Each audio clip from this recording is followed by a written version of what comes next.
আপনি দেখবেন বগুড়ার আজকে কিন্তু তার শিল্প মেলায় অনেক মানুষের সমাগম হয়েছে, সেখানে অনেক মানুষ সমাগমন করছে, সেখানে কিন্তু মানুষের দাওয়াত দিতে হয় না, সেখানে গেলে মানুষ গুনাহের মধ্যে লিপ্ত হতে যাচ্ছে, সেখানে মানুষকে দাওয়াত ছাড়াই মানুষ সেখানে সমাগম করতেছে। অথচ ইসলামী যেখানে প্যান্ডেল অনুষ্ঠিত হয়েছে সেখানে মানুষকে দাওয়াত দিতে হয়। আরে দুনিয়ার মধ্যে তাকিয়ে দেখো, আজকে তোমার যে ভাইটা ছিল সে আজকে চলে গিয়েছে।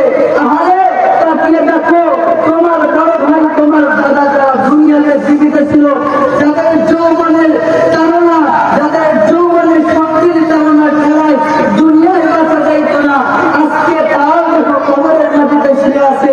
মনের মধ্যে প্রশ্ন করো, হে যুবক, আজকে তুমি তার যৌবনের খেলায় মেতে মারছো, কিন্তু তোমারও একদিন কিন্তু ওই কবরের ময়দানে যেতে হবে। কি পরিমাণ রেসপেক্টেশন, কি পরিমাণ সম্মান রাসূলের মধ্যে তোমার রয়েছে, এটা যখন তুমি অনুমান করতে পারবা তুমি যে মুসলমান, তুমি যে রাসূলের উম্মত দাবি করো, তখনই প্রমাণিত হবে যখন দেখবে রাসূলের মহব্বত তোমার কলিজার মধ্যে পরিপূর্ণ রয়েছে। যদি দেখো যে না, তোমার কলমের মধ্যে রাসূলের রেসপেক্টেশনটা কম হয়েছে, তাহলে মনে রাখবা এই হাসরের ময়দানে রাসূলের সুপারিশ পাইতেও কিন্তু তোমার দেরি হবে।